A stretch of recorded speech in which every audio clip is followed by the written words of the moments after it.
Are you interested in decentralized autonomous organizations, also known as DAOs? Our debate today works with the book chapter titled Decentralized Autonomous Organizations, DAOs, Adoption for Smart City Governance, from 2025 by Aiman Erbad, published in the Blockchain and Applications 6th International Congress book. This is a great preparation to our next interview with Adam Miller in episode 370, talking about DAOs and their connection to the future of cities. Since we're investigating the future of cities, I thought it would be interesting to see how a new decentralized governance model can influence the future of cities. This chapter investigates how DAOs could address challenges in citizen participation and distributed decision-making in rapidly urbanizing centers. What is the future for cities? Do you want to learn more about them? Do you want to know how others think about them? Do you want to be part of the conversation? Then this is the right place. Welcome to today's What is the Future for Cities podcast and its research episode. My name is Fanny, and today we will introduce a research by summarizing it. The episode really is just a short summary of the original investigation, and in case it is interesting enough, I would encourage everyone to check out the whole documentation. This conversation was produced and generated with Notebook LM as two hosts dissecting the whole research.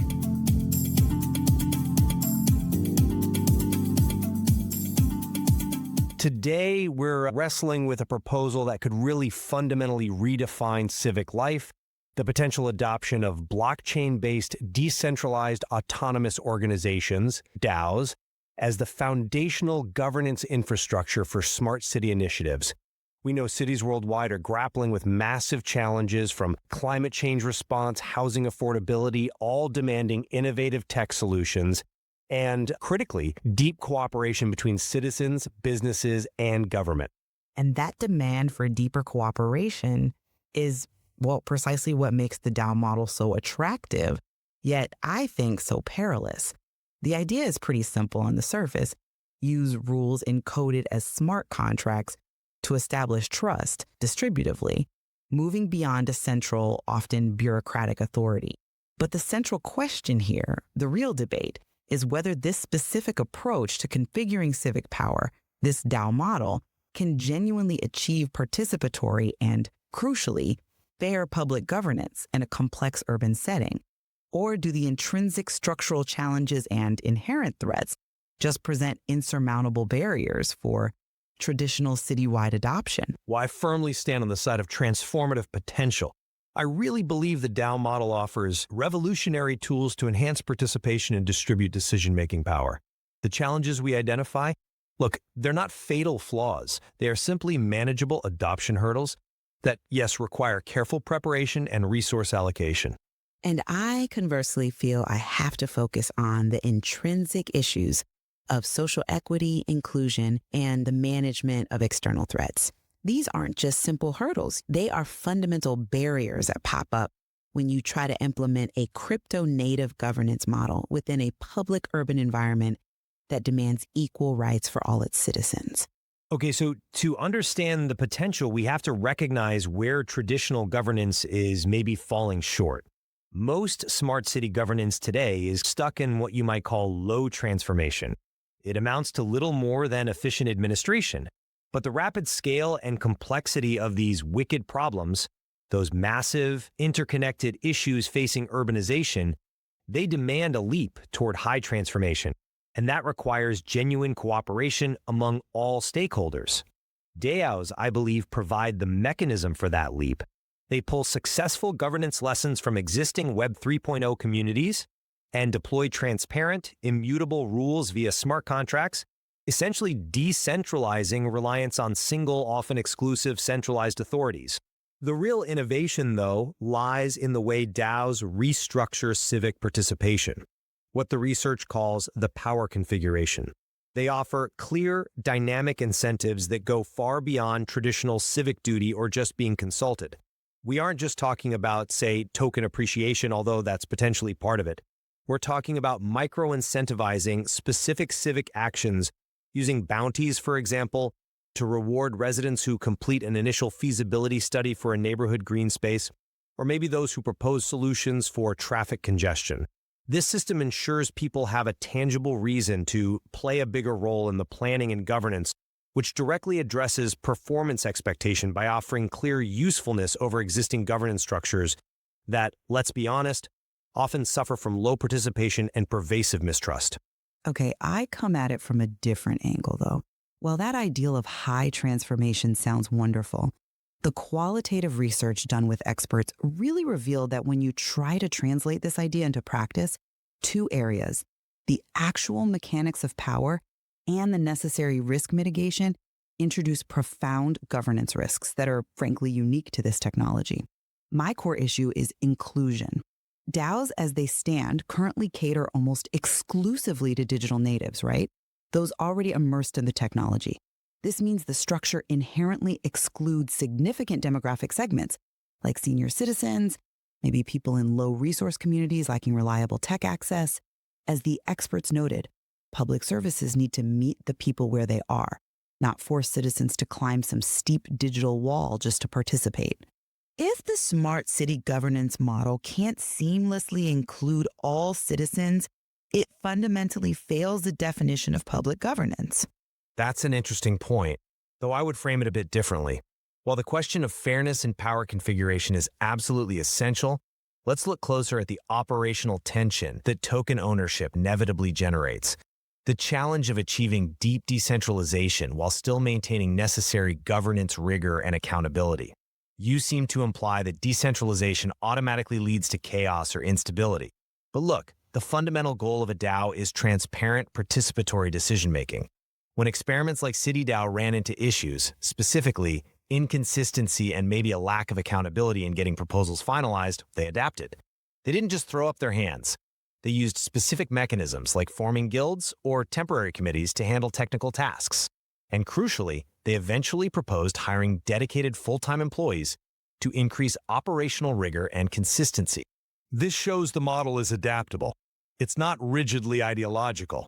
We can maintain the distributed nature of the rulemaking and voting while integrating the managerial rigor needed to run efficient services. I'm sorry, but I just don't quite buy that adaptability argument. Let me tell you why. Hiring full-time employees, FTEs, that's a perfect illustration of the structural ambiguity I mentioned earlier. If the community hires employees to ensure consistency and accountability, who directs those employees? Who sets their mandate? Who judges their performance? The DAO model, in trying to solve its internal consistency problems, risks actually re-centralizing operational power and thus accountability in a potentially non-transparent way. The expert informants were worried about these really foundational questions. Who will decide the decentralization limits? And how do you manage decentralization? The moment you introduce human employees to manage the DAO, you introduce this inherent tension between that radical decentralization ideal and the necessary operational rigor. That could lead to instability or worse, ambiguity about who actually owns the DAO's evolution and decisions. And that just seems unsuitable for mission-critical city functions. And that issue of who is excluded by design is critical. Let's just circle back quickly to social exclusion and digital equity. You suggested that excluding non-digital natives is just an operational hurdle. I have to assert that the inclusion concern is fundamental to the legitimacy of the entire model. Smart city governance must include all citizens by design. If the initial setup requires a steep learning curve, specific hardware, or constant digital interaction, which current DAO structures absolutely demand, it inherently biases power toward those with existing digital literacy and resources. The fact that CityDAO and similar experiments primarily cater to the crypto-savvy, well, it just proves this exclusion is baked into the technology's complexity, not merely a matter of education. I see why you'd think that, but let me offer a different perspective. While inclusion is completely non-negotiable, I think framing the difficulty of adoption as a fatal flaw in the governance structure itself maybe misplaces the responsibility. This is more accurately defined, I believe, as a challenge in effort expectancy, the perceived ease of use. Yes, okay. Blockchain technology historically presents a steep learning curve, but that curve can be managed. The solution isn't to reject a potentially powerful new form of governance outright, it's to prioritize accessible infrastructure. This means implementing extensive public education campaigns, running small-scale focused experiments, and crucially, piloting solutions that are genuinely easy to use, thereby reducing that perception of technological complexity. We shouldn't confuse the difficulty of initial user onboarding with some kind of structural inability to govern fairly. Technology evolves rapidly, accessibility will follow if it's prioritized. Now let's maybe pivot to the issue you raised regarding external risks, which falls under threat management. This is often cited as the biggest obstacle I know, but I'd argue it's highly manageable when you view it through the lens of the organizational context, basically the whole ecosystem surrounding the city administration. Threats related to financial risk, reputational damage from crypto volatility, even data privacy. These are controllable factors. Controllable? Yes, controllable. The solution isn't to avoid the technology, but to provide the necessary enablers. Internal resources, meaning the human and financial infrastructure you need to manage the systems, and critically, robust external regulations. By putting transparent regulations and institutional oversight in place, we can control the narrative, build the necessary public trust, and effectively manage resistance from external stakeholders, whether that's incumbent industries wary of decentralized competition, or maybe national decision-makers suspicious of distributed power. That's a compelling argument regarding managing the organizational context, I'll grant you that. But the threat level, particularly regarding data privacy, just feels too high. This concern fundamentally clashes with the transparency often inherent in DAO governance. All the experts consulted viewed the kind of comprehensive tracking as seen in social media is dangerous, especially when the DAO governance model proposes these open communities for data exchange.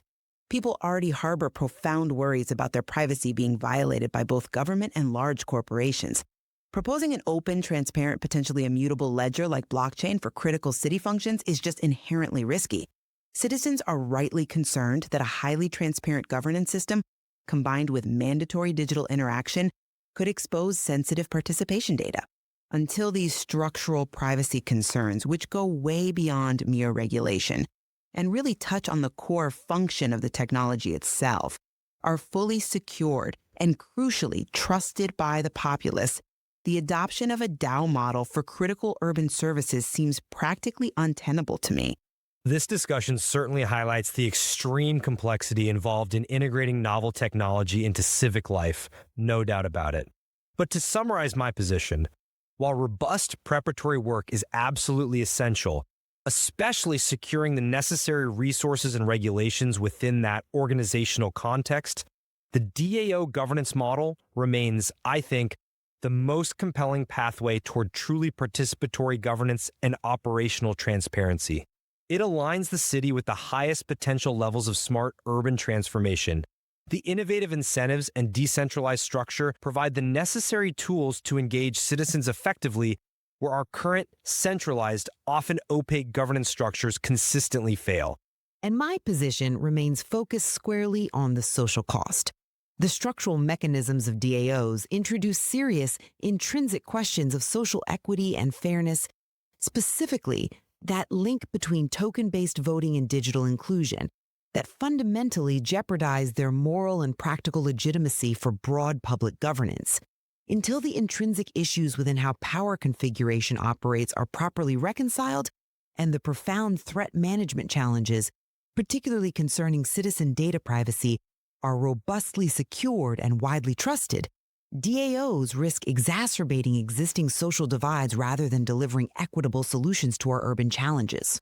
Ultimately, what this debate really illustrates is that decision makers face a difficult choice. They have to undertake a complex, cost-benefit analysis between the efficiency and engagement promised by decentralization, and on the other hand, the non-negotiable necessity of guaranteed equitable representation for every single citizen in public governance. Indeed, and the path forward requires, I think, much more rigorous examination of those critical trade-offs. What is the Future for Cities podcast?